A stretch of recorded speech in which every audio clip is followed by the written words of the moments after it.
Audio Jungle।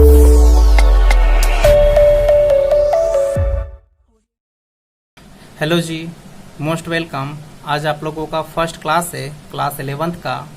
और हम लोग आज क्लास 11th में आपका जो चैप्टर पढ़ेंगे वो है आपका कॉम्प्लेक्स नंबर। तो कॉम्प्लेक्स नंबर स्टार्ट होने से पहले कि इसके क्वेश्चन को कैसे डील करते हैं, इसको बनाते कैसे हैं, ये सबसे पहले आज आप लोगों का फर्स्ट क्लास है। तो आज हम लोग थोड़ा सा सिलेबस के बारे में जानेंगे कि सिलेबस आपका कहता क्या है, कितने कितने मार्क्स का है और किस टाइप में हम लोग सिलेबस को लेकर के चलेंगे। तो चलिए जरा सा देखते हैं आपका सिलेबस, फिर हम लोग कॉम्प्लेक्स नंबर में आएंगे और कॉम्प्लेक्स नंबर के बारे में जानेंगे। ओके, तो सबसे पहले आप यहाँ पे देख सकते हैं कि जो आपका यूनिट है, टोटल आपके 6 यूनिट है। और फर्स्ट यूनिट अगर आप इसमें देखेंगे तो सेट्स एंड फंक्शन है। ये आपका मार्क्स है 29 मार्क्स का आपका टोटल है। सेट्स एंड फंक्शन जो है, इसमें से आप फंक्शंस आप ऑलरेडी आप पढ़े हुए हैं। जैसे कि आप ट्रिकोमेट्रिक फंक्शन, अगर मैं हिंदी में बोलूँ तो आपका त्रिकोणमिति। तो त्रिकोणमिति में काफी सारे आपके फॉर्मूले थे और आप लोगों ने पढ़ा था। तो 10th के जितने भी फॉर्मूले हैं वो यहाँ पे यूज होंगे ही होंगे, लेकिन यहाँ पे 11th में और भी कई सारे फॉर्मूले होंगे जो आपको नए नए यहाँ पे पढ़ने पड़ेंगे। तो जब आपका यूनिट 1 आपका स्टार्ट होगा तो उस वक्त आपको बतलाया जाएगा, लेकिन सेट्स आप लोगों ने नहीं पढ़ा है, यह आपके लिए 11th में आपके लिए न्यू होगा। फिर आपका यूनिट 2 के बारे में मैं अगर बात करता हूँ तो ये आपका अलजेब्रा है। ये टोटल आपका 37 मार्क्स का है। अगर अलजेब्रा में मैं बात करूं तो एक टॉपिक आप इसमें से पढ़ के आए हैं, वो है आपका एपी। और एपी आपने पढ़ा है, लेकिन यहाँ पे हम लोग एपी, जीपी और साथ में हम लोग एचपी के बारे में भी हम लोग जानेंगे। और इसमें और भी काफी सारे चैप्टर्स हैं आपके, परमुटेशन, आपका कॉम्बिनेशन और साथ में आपका कॉम्प्लेक्स नंबर इसी में आपका आता है, और आपका पीएमआई। तो ये सब चैप्टर आपको इतना पता नहीं चलेगा, तो बस आप ये भी यूनिट के बारे में जाने। जैसे जैसे आपका सिलेबस आगे बढ़ेगा उस टाइप में आपको चैप्टर्स के बारे में भी आपको प्रॉपर नॉलेज आपको दे दिया जाएगा। इसके बाद अगर मैं बात करता हूँ यूनिट 3 के बारे में, तो आपका है कोऑर्डिनेट ज्योमेट्री। कोऑर्डिनेट ज्योमेट्री के बारे में भी आप ऑलरेडी आप पढ़े हैं, जिसे हम लोग निर्देशांक ज्यामिति हम लोग कहते हैं। तो ये आपका एक्सिस के बारे में, एक्स एक्सिस, वाई एक्सिस, तो ये सब के बारे में हम लोग जानेंगे। 10th लेवल में आपने जो पढ़ा है, इसके ऊपर का लेवल के क्वेश्चन हम लोग यहाँ पे डील करेंगे। ये टोटल 13 नंबर का आपका क्वेश्चन आपके आते हैं इससे। फिर बात करते हैं हम लोग कैलकुलस की। कैलकुलस आपका 6 मार्क्स का है। इसके बाद आपका जो यूनिट 5 है वो है आपका मैथमेटिकल रीजनिंग, 3 मार्क्स का है। और 6 मार्क मतलब 6 जो यूनिट है आपका, ये स्टैटिक्स एंड आपका प्रोबेबिलिटी है, ये आपका 12 मार्क्स का है। तो यहाँ पे आप लोगों ने प्रोबेबिलिटी मतलब आपका प्रायिकता आप लोगों ने पढ़ा है, ठीक है। 10 तक के जो भी आपके क्वेश्चंस आपने पढ़े हैं यहाँ पे, उसे लेकर के फिर उसी चीज को आपको आगे बढ़ाया गया है। तो कुछ चीजें ऐसी है जो आपने 10th क्लास में पढ़ा है और फिर यहाँ पे आपको उसका आगे आपको बताया जाएगा। और फिर कुछ चीजें ऐसी है जो बिल्कुल नई हैं, और टोटल आपका 100 मार्क्स का है। तो आज हम लोग जो यूनिट आपका स्टार्ट करने वाले हैं वो है आपका अलजेब्रा, ठीक है ना। मतलब 37 मार्क्स हम लोगों को टोटल होगा, लेकिन इसके अंदर जो चैप्टर है वो है आपका कॉम्प्लेक्स नंबर। तो हम लोग उससे हम लोग स्टार्ट करने के लिए जा रहे हैं। तो चलिए जरा सा देखते हैं कि आपका कॉम्प्लेक्स नंबर आपका किसे कहा जाता है, ठीक है ना। तो आ गए हम लोग फाइनली आपका कॉम्प्लेक्स नंबर में, और जरा सा देखते हैं कि आपका कॉम्प्लेक्स नंबर है क्या। तो सबसे पहले मुझे एक बात मुझे बतलाइए कि ये जो इक्वेशन लिखा हुआ है ये किस टाइप का इक्वेशन है। ये आपका क्वाड्रेटिक इक्वेशन है, मतलब आपका द्विघात समीकरण। अगर आप इसे देख रहे हैं तो ax² plus bx plus c जो आप देख रहे हैं, अगर मैं आपसे पूछूं तो इसमें कितने रूट्स होंगे, तो आप बोलेंगे इसमें 2 रूट्स होंगे। जैसे कि आप अल्फा बीटा आप बोला करते थे। तो मैं रूट्स का अगर मैं फॉर्मूला आपसे पूछूंगा कि रूट्स का फॉर्मूला क्या होता है, तो आप क्या जवाब दोगे? -b plus minus root b² minus 4ac, और ये पूरे का आपका root over by 2a। Okay, आप ये बोलोगे। तो आप बोलोगे सर इसमें नया क्या है? ये सब बातें तो हम लोग पहले से भी जानते हैं। तो मैं आपको बतलाना चाहता हूं कि नया यहीं पे है। आप लोगों ने 10 तक कुछ वैल्यू का आप लोगों ने सॉल्व किया था रूट्स का, और कुछ ऐसे वैल्यू थे जिसे आपने छोड़ दिया था। अगर मैं आपको बतलाना चाहूं तो चलिए मैं आपको थोड़ा सा एक्सप्लेन करता हूं। जैसे अगर मैं इस वैल्यू के बारे में बात करूंगा, जैसे यहाँ पे अगर आप देखोगे कि b² माइनस 4ac, अगर मैं इसे पूछूं कि ये पूरा वैल्यू किसके मतलब आपका किसे ये रिप्रेजेंट करता है, तो आप क्या बोलोगे? ये d को रिप्रेजेंट करता है। d का मतलब क्या हुआ आपका? डिस्क्रिमिनेंट। तो अगर मैं आपको बोलूंगा कि यहाँ पे b² माइनस 4ac ये d को रिप्रेजेंट कर रहा है, तो जब d का वैल्यू, क्योंकि d पे ही वैल्यू डिपेंड करता था रूट्स का, जब d का वैल्यू अगर ग्रेटर देन अगर 0 अगर होता है, इसका मतलब आप क्या समझते थे? तो इसका मतलब होता है रियल रूट्स आपके निकलेंगे और अनइक्वल, मतलब जो दोनों जो अल्फा और बीटा का जो वैल्यू निकलेगा वो दोनों का अलग अलग डिफरेंट होगा और आपके रियल रूट्स में से आएंगे। अगर d का वैल्यू अगर 0 अगर हो जाता है तो इसका मतलब आप क्या समझते हैं, रियल रूट्स एंड इक्वल, ठीक है ना। मतलब आपके इसमें भी रियल रूट्स ही निकलेंगे लेकिन अल्फा और बीटा का वैल्यू, दोनों का वैल्यू इक्वल आएगा। तो यहां तक तो ठीक है, लेकिन ये जो थर्ड कंडीशन यहां पे मैंने लगाया है d लेस देन 0, तो यहां पे अगर आप देखोगे कि ये है आपका इमेजिनरी रूट एंड अनइक्वल। ये इमेजिनरी क्या है, तो आप इस टाइप के सिचुएशन को आपने हैंडल नहीं किया है क्लास 10th में, आपने इसे छोड़ दिया करते थे आप। मतलब आप क्लास 10th में इस मतलब यहाँ पे जब भी अगर d का वैल्यू लेस देन अगर 0 आता था तो आप इमेजिनरी रूट्स आप कभी नहीं निकाले हैं। आप दो कंडीशंस को आपने निकाला है, तो दो कंडीशन आप 10th में पढ़े हैं। यहाँ पे हम लोग थर्ड कंडीशन के बारे में जानेंगे कि जब भी हम लोग क्वाड्रेटिक इक्वेशन को अगर हम लोग सॉल्व करते हैं और जब d का वैल्यू अगर लेस देन अगर 0 होता है तो इसे कैसे सॉल्व किया जाता है। अब आप यहाँ पे एक सवाल आपका मन में उठेगा कि इमेजिनरी रूट ये है क्या, मतलब इसका वैल्यू कैसे फाइंड आउट करते हैं, कोई ऐसा सर सिचुएशन बताइए कि हम लोग इमेजिनरी रूट को हम लोग समझ सकें। देखिए इमेजिनरी रूट को अगर आप सिंपल भाषा में अगर समझें कि रूट के अंदर में जो वैल्यू आता है वो नेगेटिव आता है। मतलब जैसे बात ऐसे समझिए कि जैसे तब तक तो सही था कि जब यहाँ पे d का वैल्यू ग्रेटर देन 0 आया करता था, d का वैल्यू इक्वल टू 0 आया करता था, लेकिन प्रॉब्लम तब जाकर के हुआ जब d का वैल्यू लेस देन 0 हो गया। तो उस वक्त के लिए इसके लिए एक आपका एक प्रॉपर एक मेथड निकाला गया जो कॉम्प्लेक्स नंबर हमें सॉल्व करके देता है। मतलब जब भी d का वैल्यू अगर लेस देन अगर 0 होगा तो हम लोग इसे जो सॉल्व करेंगे आपका कॉम्प्लेक्स नंबर के मेथड के द्वारा ही हम लोग सॉल्व कर सकते हैं। तो चलिए हम लोग इस केस के बारे में थोड़ा सा रफली समझते हैं। ओके, जैसे मैं यहाँ पे एग्जांपल में लूं, जैसे यहाँ पे मैं ले रहा हूँ x² + 1 = 0।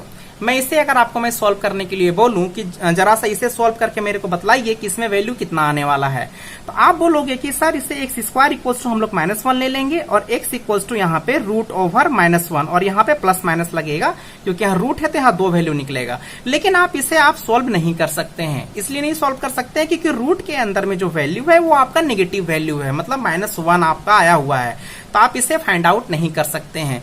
तब फिर ये आपको कॉम्प्लेक्स नंबर आपको हेल्प करेगा क्योंकि कॉम्प्लेक्स नंबर रूट के अंदर में जो नेगेटिव वैल्यू रहता है इसके लिए एक वैल्यू सेट किया गया है।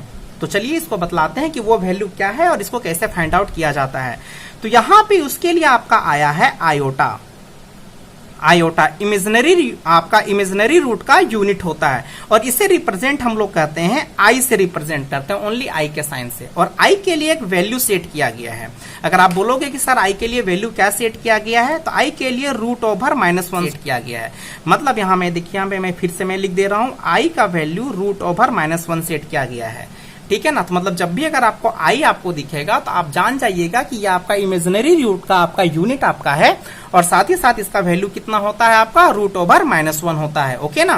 तो अब अगर आपको ये वैल्यू अगर आपको ये पता चल गया है तो अब आप x का वैल्यू यहां से फाइंड आउट कर सकते हैं क्योंकि इस पूरे वैल्यू का वैल्यू आप कितना बिठा सकते हैं। देखिए √(-1) यहाँ लिखा हुआ है, तो बताइए तो यहाँ पे आप इसका वैल्यू कितना यहाँ बिठा सकते हैं, इसका वैल्यू यहाँ पे आई आ जाएगा। ओके ना। तो आप यहाँ कह सकते हैं कि x का वैल्यू जब सर आप इसे सॉल्व करोगे x² + 1 = 0 को, तो जब आप इस इक्वेशन को जब सर आप सॉल्व करोगे तो वैल्यू जो आएगा x = ±i आएगा। ओके, चलिए एक और अनदर हम लोग एग्जांपल लेते हैं। जैसे सपोज दैट अगर मैं आपको बोलूं कि जरा सा आप इसे सेट करो, मतलब इसे सॉल्व करो, x² + 4 = 0 को सॉल्व करने के लिए मैं अगर आपको बोलूंगा तो यहाँ भी आप सेम काम करोगे। x² आप क्या करोगे, -4 आ गया, ठीक है। अब मैं बोलूंगा चलो x का वैल्यू बताओ, तो क्या आएगा √(-4) और यहाँ पे प्लस माइनस। लेकिन अब आप अगर आप बात करते हो जो पहले का मेथड आप जानते थे, मतलब आप क्लास 10th में, तो आप यहाँ पे आप हमेशा छोड़ दिया करते थे, ठीक है ना। तो यहाँ पे आपको पता है कि आपका √(-1) का वैल्यू कितना होता है, i होता है। तो क्या हम लोग यहाँ पे इसे कह सकते हैं, जैसे अगर हम लोग इसे लिखना चाहें तो क्या हम लोग इसे कह सकते हैं ±√(-1) × 4, ये हुआ। क्योंकि ये रूट के अंदर में मैं इसे -1 को मैं इसे अलग कर दे रहा हूं क्योंकि यहाँ पे अगर कुछ नहीं मल्टीप्लाई तो -1 ही तो है, क्योंकि -1 अगर 4 से मल्टीप्लाई होगा तो यही तो आएगा। तो क्या मैं इसे मैं कह सकता हूं कि मैं इस प्रकार से अगर मैं इसे लिख दूं √(-1) × √4, क्योंकि रूट अगर दोनों में है तो रूट मैं शेयर कर सकता हूं। अब ये √(- जो आपका -1 है, क्या इसके बदले में हम लोग जानते हैं कि आपका i होता है, तो इसे मैं i लिख सकता हूं। और √4 है, तो जब हम लोग इसे सॉल्व करेंगे √4 को, तो वैल्यू कितना आएगा, 2 आएगा। तो हम लोग इसमें कह सकते हैं कि सर ±i 2 आ रहा है, या तो फिर हम लोग कह सकते हैं ±2i। मतलब इसे हम लोग इजिली सॉल्व कर सकते हैं। तो यहाँ पे जो हम लोग यहाँ सॉल्व कर रहे हैं, तो आप यहाँ पे डायरेक्टली भी समझ सकते थे। इतना तोड़ करके ब्रेक करके आपका दिखलाने का कोई जरूरत नहीं है कि आप इसे इतना लिख करके दिखलाएं। अगर आप यहाँ पे ही अगर अंडरस्टैंड कर लेते हैं कि ठीक है x इक्वल टू अगर प्लस माइनस रूट ओवर -4 आपका आ रहा है, तो प्लस माइनस रूट ओवर, यहाँ पे आपको इतना लिखने का आपको जरूरत नहीं है। तो आप यहाँ पे समझ सकते हैं कि यहाँ पे रूट ओवर आपका -1 आएगा और आपका रूट ओवर 4 आएगा। तो प्लस माइनस फिर इसका वैल्यू i और इसका वैल्यू कितना आ जाएगा, 2 आ जाएगा। और चाहे तो आप इसे फिर डायरेक्ट भी लिख सकते हैं कि आपका रूट यहाँ पे -1 और 4 है, तो आप इसे माइंड में आप इसे कर सकते हैं कि इसका वैल्यू आपका i हो जाएगा और यहाँ 4 का वैल्यू कितना आ जाएगा, 2। तो आपका फाइनली x इक्वल टू कितना आपका हो गया, प्लस माइनस i2 हो गया। तो आप इसे समझ लें कि आपका इमेजिनरी रूट आपका क्या होता है, जब रूट के अंदर में आपका नेगेटिव वैल्यू आपका आ जाता है तो वो आपका इमेजिनरी रूट होता है। तो अब यहाँ पे अगर हम लोग यहाँ पे देखें कि i इक्वल टू जो रूट ओवर जो -1 जो यहाँ पे देख रहे हैं, इसमें हम लोग इसके बड़े बड़े वैल्यूज पे हम लोग काम करते हैं, i के बड़े बड़े वैल्यूज पे। मतलब अब हम लोग जरा से इसे फर्दर और हम लोग समझते हैं कि i equal to root over जो -1 आप यहाँ पे जो देख रहे हैं, इसका और भी फर्दर हम लोग क्या क्या वैल्यू हम लोग डिराइव कर सकते हैं। तो चलिए इसको जरा सा हम लोग जानते हैं आपका आगे। अब यहाँ पे अगर आप देखोगे तो अगर मैं आपको यहाँ पे एक्सप्लेन में करूं तो जरा सा समझने का कोशिश करिए। जैसे अगर आप यहाँ पे i इक्वल टू अगर आप यहाँ कहते हैं तो i इक्वल टू कितना आपका होगा, -1, ठीक है ना। अगर मैं यहाँ स्क्वायर अगर ले लूं, i स्क्वायर के बारे में अगर मैं बात करूं, तो i स्क्वायर का वैल्यू आपका कितना आपका हो जाएगा, -1, ओनली सिंगल -1। क्योंकि अगर मैं इधर स्क्वायर में अगर बोथ साइड अगर मैं करता हूं तो इधर स्क्वायर होगा और इधर स्क्वायर से रूट हट जाएगा, तो कितना हो जाएगा, -1 आपका हो जाएगा। मतलब एक वैल्यू आपको मिल गया कि i स्क्वायर का वैल्यू कितना आपका होता है, -1 होता है, ठीक है। इसके बाद अगर मैं पावर और मैं इंक्रीज करूं, i के पावर में 3 करूं, अगर मैं आपसे इसका वैल्यू पूछूं कि ठीक है मेरे को यहाँ पे बतलाओ कि i का पावर में 3 का वैल्यू कितना होता है, तो आप इसे अगर डायरेक्टली नहीं इसे बना सकते हैं तो एक काम करिए, आप इसे ब्रेक कर दीजिए। आप इसे i का स्क्वायर तो लिख ही सकते हो, और i आप जानते हो जब बेस सेम रहता है तो पावर ऐड होता है। यहाँ पावर 1 है, यहाँ पावर 2 है, तो बेस सेम है तो पावर 3 हो जाएगा। और आपको पता है i स्क्वायर का वैल्यू कितना होता है, -1 होता है, और ये i का i रह जाएगा यहाँ पे। तो फाइनली कितना आ गया, -i। तो हम लोग क्या करते हैं कि इसे याद रख लेते हैं कि i का पावर में अगर 3 रहेगा, पावर ऑफ 3 में, तो हम लोग इसे याद कर लेंगे कि -i होता है, ठीक है।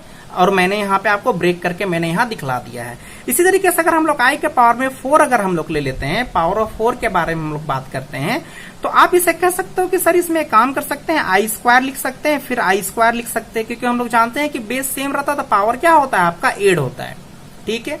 अगर यहाँ पे अगर आप देखोगे तो 2 और 2 4 हो जाएगा वापस। लेकिन यहाँ पे बेनिफिट क्या हुआ कि i स्क्वायर का वैल्यू आपका -1, क्योंकि हम लोगों ने जाना है, फिर i स्क्वायर के वैल्यू में यहाँ पे फिर से -1, तो -1 जब मल्टीप्लाई होगा तो 1 हो जाएगा। तो हम लोग इतना करके आपको यहाँ पे सॉल्व करके नहीं दिखलाते हैं, ये आपका फर्स्ट क्लास है, आप लोग फर्स्ट टाइम इसे जान रहे हैं, तो प्रॉपरली हर चीज को आप ब्रेक करके समझे और ब्रेक करके आप जाने। लेकिन हम लोग इसे डायरेक्टली इतना सा वैल्यू को याद कर लेते हैं, i के वैल्यू को, i का पावर 4 को हम लोग कितना याद कर लेते हैं, 1 याद कर लेते हैं। अब आप बोलोगे कि सर हम लोग तब i के पावर में 5 को भी याद करेंगे, i के पावर में 6 को भी याद करेंगे। नहीं नहीं नहीं नहीं, ये सब इतना अब इसके बाद बड़े पावर्स को याद करने का जरूरत नहीं होता है। इसे हम लोग एक पैटर्न से सॉल्व करेंगे, इसे हम लोग एक ट्रिक से हम लोग सॉल्व करेंगे। मतलब आपको i का पावर 1 आपको याद रखना है, यहाँ कुछ नहीं, यहाँ 1 ही है। मैं यहाँ फ्रेश से जरा सा आपका लिख दे रहा हूँ कि आपको क्या क्या आपको याद रखना पड़ेगा। i का पावर में 1, यहाँ 1 लिखने की जरूरत नहीं है, तो रूट ओवर -1 होता है। अगर i का पावर में 2 मैं यहाँ ले लूं तो -1 आपका होता है। i का पावर में 3 मैं यहाँ ले लूं तो -i आपका होता है, ये 1 है। और i के पावर में 4 अगर मैं ले लूं तो ये आपका 1 आपका होता है। तो अगर आप ये 4 वैल्यू को अगर आप अच्छे से याद रख लेते हैं तो आपका काम बन जाएगा। और सर आप यहाँ पे फिर बोलेंगे सर यहाँ पे जो यहाँ पे आप बड़े पावर जो आप यूज कर रहे हैं इसका फिर क्या करेंगे। तो इसके लिए आपका एक ट्रिक है कि आप इस चीज को आप याद करने का कोशिश करो। i के पावर में 4k, ये 4k ये याद करने का कोशिश करो। अब आप बोलोगे सर यहाँ पे i का पावर में ये 4k आपका है क्या सर, इसे हम लोग डील कैसे करेंगे, k कौन है। तो मैं आपको बतलाना चाहता हूं जो k है आपका, k जो है k का वैल्यू हम लोग 1 2 3 4 5 मतलब हम लोग पॉजिटिव इंटीजर्स रखेंगे। मतलब आपका 1 2 3 4 आप समझो अभी फिलहाल के लिए कि i का पावर में मतलब अगर 1 रखोगे तो 4 × 1 4 होगा, 2 रखोगे तो 8 होगा, मतलब 4 का मल्टीपल आपका चलेगा। 4 8 ठीक है, 12, 16, 24 का मल्टीपल चलेगा। तो k का वैल्यू मैंने यहाँ एक्सप्लेन मैंने कर दिया है, ठीक है ना, मैं क्या रखने वाला हूं।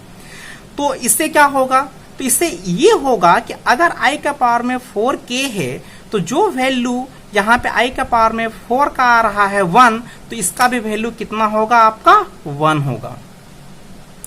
किन्हीं किन्हीं को क्लियर नहीं हुआ होगा, कोई सोच रहे होंगे सर ये क्या हो रहा है। एक मिनट थोड़ा सा बस रुक जाइए कुछ मिनट के लिए, ठीक है ना, मैं थोड़ा सा आगे बतला दे रहा हूँ। थोड़ा सा आगे जब हम लोग एक्सप्लेन करेंगे तो पीछे वाली बातें आपको और भी समझ में आ जाएगा। थोड़ा सा पेशेंस रखें।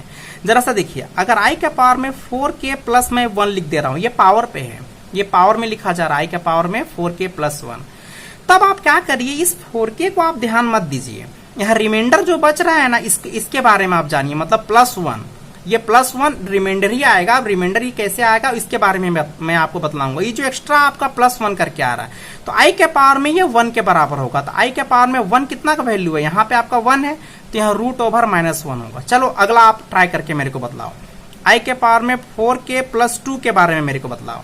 तो आप 4k को छोड़ो, i के पावर में 2 यहां से समझ लो, i के पावर में 2 मेरे को फोकस करना है, ठीक है।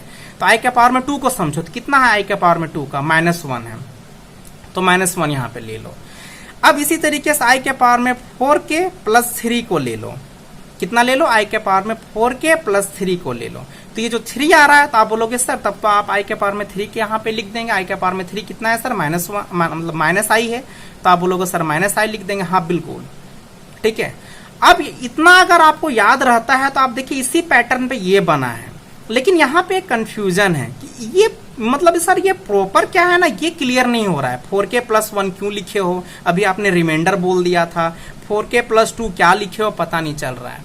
तो मैं आपको बतलाना मैं चाहता हूँ कि अगर मैं आपको एक सॉल्व करने के लिए दूं मैं वैल्यू, अभी आप जो क्वाड्रेटिक इक्वेशन जो आपने देखा अभी आप उसे छोड़ दीजिए, आप पहले i के पावर को हमें समझना है कि i के पावर जब इंक्रीज होता जाएगा सॉल्व करके कितना वैल्यू आएगा। जैसे मैं आपसे कहता हूं, जैसे i के पावर में 3 मैं आपसे पूछूंगा तो आप तो डायरेक्ट बोल सकते हो ना कि -i आएगा, तो इतना छोटा छोटा क्वेश्चन तो थोड़ी ना आने वाला है आपका। इसका पावर को इंक्रीज करो आप, जैसे i के पावर में आप बोल दोगे 9 सपोज मैंने बोल दिया, इसे सोल्व किए, अब आप अपना माथा पकड़ लोगे, आप बोलोगे कि सर आपने तो बस पावर ऑफ 4 तक आपने याद करने के लिए आपने बताया है, अब यहाँ पे i के पावर में आप 9 कर रहे हो। 9 क्या, मैं इसे बढ़ा करके मैं इसे ज्यादा भी मैं इसे इंक्रीज में कर दूंगा, मैं 48 लिख दूंगा, i के पावर में 48। मैं यहाँ और भी मैं इसे पावर में बढ़ा दूंगा, और भी बड़े पावर्स में मैं बात करूंगा, अभी मैं लिखूंगा तो यहाँ और भी बड़े पावर्स में। तो इसके लिए अब आपको ट्रिक में बतलाता हूँ कि इसको कैसे एक्चुअली में आपका सॉल्व कैसे करना है। तो जरा सा समझिए अच्छे तरीके से, ठीक है ना। अगर आप एक बार अगर आप समझ गया तो आपका काम आपका बन जाएगा, ठीक है ना। तो देखिए इसी चीज को मैं यहाँ पे ये जब मैं इसे मैं बतलाऊंगा ना तो ये सब सारी के सारी चीजें आपको प्रॉपरली आपको अच्छे तरीके से आपको क्लियर आपका हो जाएगा। जरा सा देखिए, इसे एक काम करो, ये जो लिखा हुआ है ना ये 4 के मल्टीपल पे लिखा हुआ है, और यहाँ पे जो 1 दिख रहा है 2 दिख रहा है 3 ना, ये रिमाइंडर है, ये शेषफल है।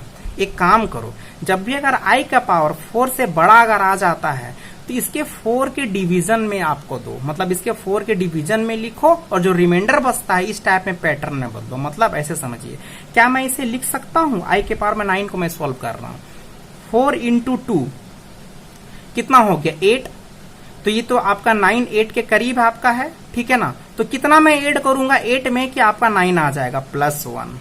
ये क्लियर हुआ। तो यहाँ पे आप देख सकते हो 4 इंटू 2, 4 इंटू के का वैल्यू इनमें से कोई होगा और कुछ ना कुछ एक रिमाइंडर, तो रिमाइंडर +1। देखो i के पावर में मैंने 9 को ही लिखा है, i के पावर में 4 इंटू 2 8 आपका हो जाएगा +1, टोटल कितना हो गया 9। अब समझो, अब आप इसे सॉल्व करना जानते हो कि यहाँ वाला हिस्सा को मत देखो, ये जो 4 इंटू 2 है मत देखो, ये किसके बराबर आपका होगा, i के पावर में 1 के बराबर होगा। तो मतलब आप i के पावर में जो यहाँ पे 1 लिखो, और i के पावर में 1 जब आप इसे सॉल्व करते हो तो यहाँ कुछ नहीं तो पावर 1 ही है, तो इसका वैल्यू कितना हो जाएगा √(-1). मतलब i के पावर में 9 को जब सॉल्व करोगे तो √() कितना होगा -1 होगा। अब आप बोलोगे कि सर तो एक बात हमको बतलाइए, जब हम लोग i के पावर में जब हम लोग 8 को सॉल्व करेंगे तो क्या होगा सर, i के पावर में 8 को, तो मैं इसे कहना चाहता हूं कि i के पावर में कितना हो जाएगा 4 इंटू 2 होगा, 8 तो हो ही किया, तो यहाँ कुछ भी नहीं बच रहा है आपका रिमाइंडर। तो i के पावर में 8 को हम लोग कितना लिख सकते हैं, i के पावर में 4 इंटू 2, तो ये आपका 4 इंटू 2 तो आपका 8 ही आपका हो गया। तो आप यहाँ पे देख सकते हो रिमाइंडर कुछ नहीं बच रहा है, तो देखिए 4k वाला, तो 4k वाला कंडीशन में सिंपल सा बात है, ये वाला हम लोग हिस्सा लिख देते हैं। कितना हो जाएगा इसका वैल्यू? इसका वैल्यू 1 हो जाएगा, 1 आ गया। अगर इतना पैटर्न में नहीं जाना है तो आप इसे तोड़ तोड़ के बहुत टाइम आपका लग जाएगा इसे सॉल्व करने में, सिंपल सा बात है आपका। तो ये आप थोड़ा सा प्रैक्टिस करें, जरा सा देखें तो आपका क्लियर हो जाएगा। चलिए, जैसे मैं अगर इसके बारे में मैं बात करता हूँ, आई के पावर में 48 को मैं सॉल्व करने में, तो आई के पावर में 48 को क्या करोगे, इसके आप 4 के टेबल में इसे तोड़ोगे। आई के पावर में कोशिश करो, ट्राई करो, हो जाएगा। इसके 4 के टेबल में पहुंचने की कोशिश करो। तो कितना बार में लिखोगे? 4 इंटू तो लिख ही दोगे, कितने बार में जाएगा? 1 to 12 टाइम में। अगर आपको यहां लिखने में अगर गलती हो रहा है कि अगर डायरेक्टली से नहीं लिख पा रहे हो, तो एक काम करो ना, 48 को यहां डिवाइड करके लिखो 4 से। 4 1 जा 4, कैंसल आउट हो गया 8, 4 2 जा 8, कैंसल आउट हो गया। तो यहाँ पर रिमाइंडर में क्या बचा? 0 बचा। यह आपका क्या है? यह आपका कोसेंट। आपका कोसेंट को उठा करके यहाँ पे लिख दो, 4 इंटू 12 हो गया ना। इसी चीज को तो मैंने यहाँ पे लिखा है। अब यहाँ पे इसको मैं किससे कंपेयर करूंगा? आई के पावर में 4 का वैल्यू कितना होता है? 1 होता है।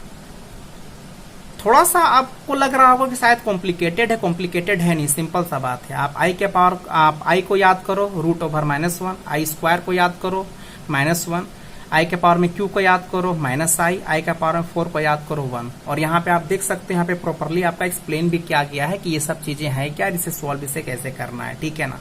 अगर आप इतना समझ जाते हैं तो आपका काम आपका बन जाएगा, ठीक है। जैसे कि